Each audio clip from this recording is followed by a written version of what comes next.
Hey guys, Bitter here to tell you about the latest from Twilight Force at the Heart of Wintervale, out January 20th on Nuclear Blast. The album has 8 tracks, 44 minutes in length, and this is the band's 4th full-length studio album. They are a Swedish symphonic power metal band. From a design point of view, I thought this album was very different from previous records. It was not as balanced, was not as cohesive, and definitely not as linear. It's an album that's broken down into 3 different acts. The opening act starts off a little bit more straightforward, a little bit more classic power metal, and I would even say classic Twilight Force. Then the album evolves a little bit more into that adventure cinematic sound with the symphonic elements taking control of the record. And then it closes off in a very dark tone with a very dark experience. Very different from everything that you heard up until that point. And for a band that has a very jovial sound, finishing in such a dark mood, it was a little bit out of character. At least for me, it felt a little bit different. It almost allowed the album to have a sense of closure, yes, but at the same time a little bit of a cliffhanger. Now, when you have an album that has these 3 different acts with 3 different characteristics driving the experience, it's not as seamless, it's not as easy to manage the progression from song to song and from act to act.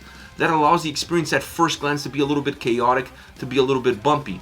This was a record that took me a few times to go through it in order to better immerse myself into what the record has in store and into this design that they put together for it. As far as the sound, you're going to see progression from act to act. And the element that offers the biggest amount of progression are the symphonic elements. In the beginning, they're a little bit more in the background. They're not driving the tracks. The guitars are doing more of that heavy lifting because the songs have more of a traditional power metal sound. But with every single passing track, those symphonic elements start to take more control of the songs and impacting the overall epic nature and adventure style that this band puts forward with every single album that they release. So it's an album that has this upwards progression symphonically, making itself bigger, more epic, with more volume, having a lot more layers with every passing track, adding interludes or pieces that could possibly be interludes as parts of songs also allows for that cinematic nature of the album to come to life, and integrating them with the songs makes the songs longer, obviously, but also bigger in stature, bigger in volume, bigger in experience. Now, the guitars have more of a driving force at the beginning of the album when the album feels more like a natural power metal record, but they never really lose the impact. They may lose the predominance of the role that they had at the beginning because the symphonic elements really take lead and become the driver of the record, but they're still going to be there. And one of the elements from the guitar's point of view that has an incredible impact throughout the entire record are the solo sections. The solo sections on this album are really well done, really well executed, and placed in the right spots in order to match a little bit of the epicness that you're getting from those same symphonic elements.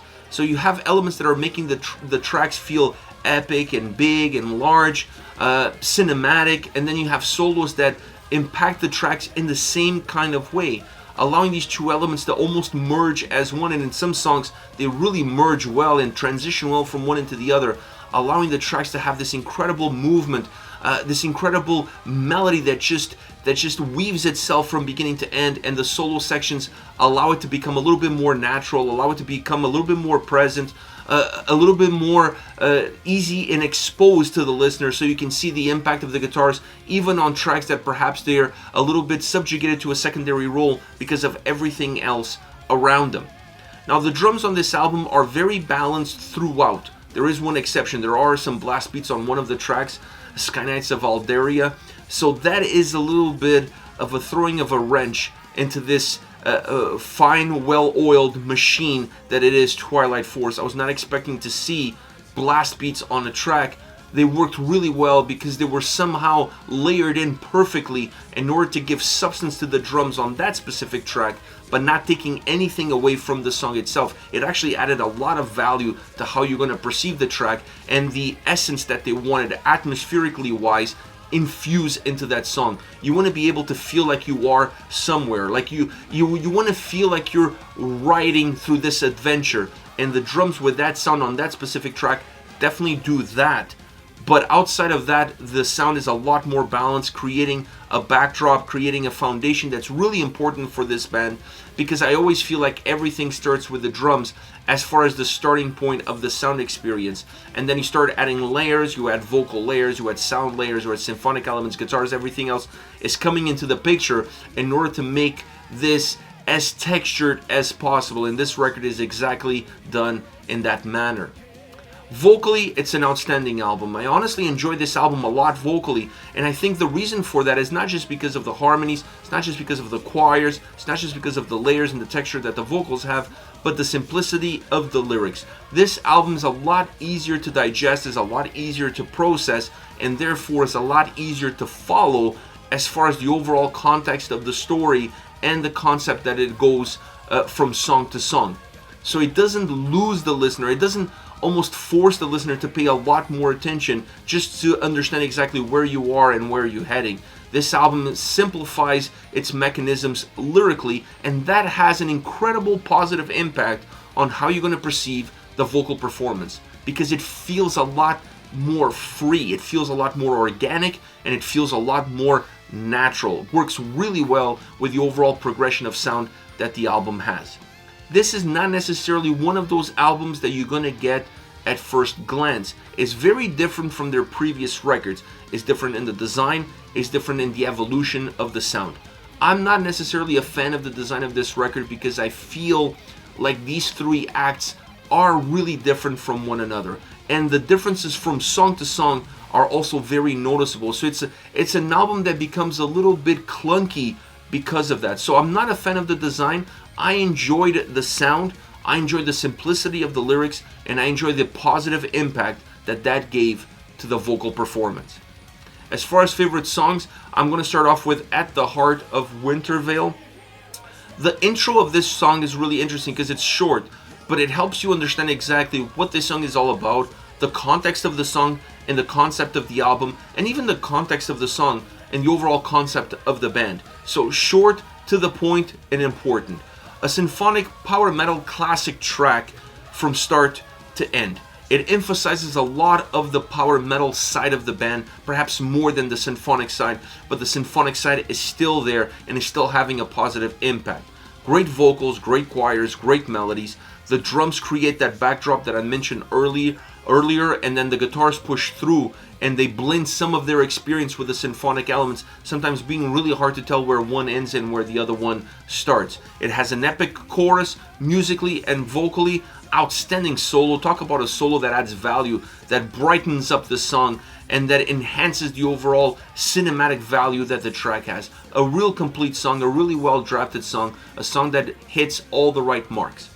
Next we have a Dragonborn, nice intro. Once again, the intro of these songs are really important because they're short, but they always tend to have a very positive impact, either in the atmosphere, setting the tone, creating the ability to situate you as the listener into where you are within the story, or having an impact on how you're going to perceive the overall experience of the track. In this case, I think it's more about the experience of the track, because that intro has a little bit of a classic nature to it, and then that classic sound kind of becomes the backdrop of the overall melody that the track has. So even though it was different at the opening, it still lingers into the song and becomes part of the DNA of the track. It's a light-hearted, fantasy-driven experience style song. I love the big volume that it has vocally, specifically vocally. This song feels robust. It has a lot of layers, at least it feels like it has volume and depth within that vocal performance.